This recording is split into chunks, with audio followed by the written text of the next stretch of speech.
is Your Bucket for Kids. Written by Tom Rath and Mary Reckmeyer. Illustrated by Maury J. Manning. Felix was putting one of the last blocks on his tower when his little sister came in. "I want to build with you," she said. Felix scowled. "Go away, you're too little." "I'm big. Stay back, you'll knock it over." "I can be very careful." "Go play with your baby toys, Anna."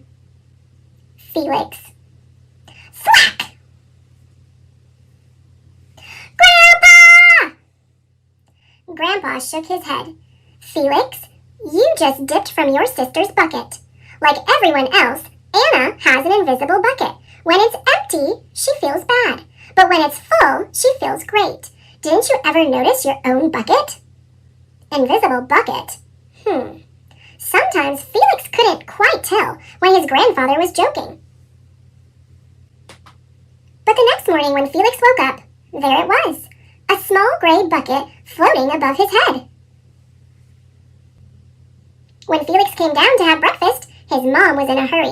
"I've got a meeting this morning and it's almost time to go. Anna, sit still." Felix slipped and choco wheats scattered across the floor.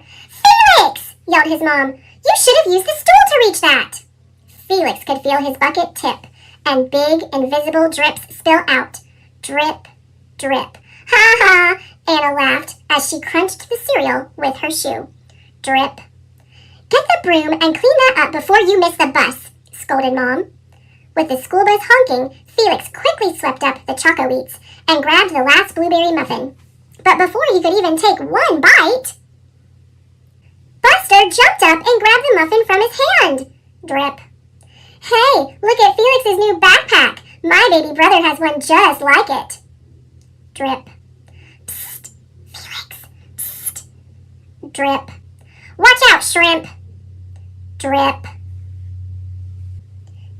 It was still morning, and Felix's bucket felt almost empty. As he watched his classmates walk into the room, he secretly hoped they would trip and fall. That's what it feels like when you have an empty bucket. Felix slumped into his seat and waited for something else bad to happen. Mrs. Bumblenickel walked slowly up to his desk and handed him a paper. He could hardly bear to look. "Felix, you wrote a wonderful story. Would you please share it with the class?" Felix grinned and felt a big drop land right in his bucket. Drop! The class grew quiet. They laughed at all the right places and oohed at the scary parts.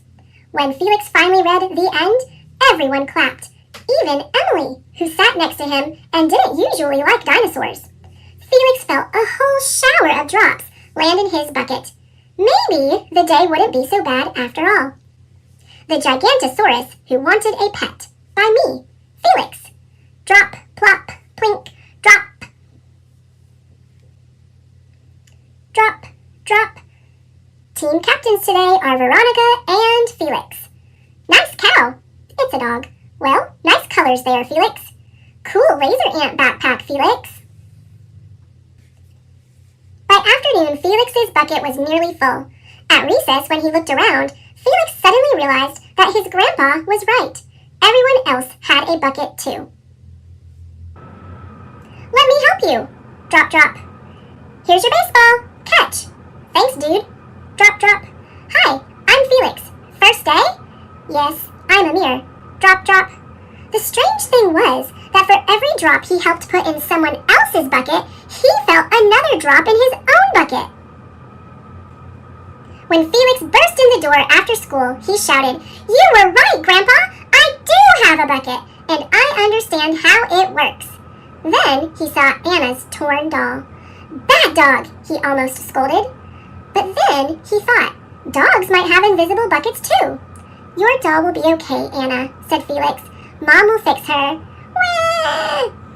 "Until then, do you want to help me build the tallest building in the world with my blocks?" And so they did.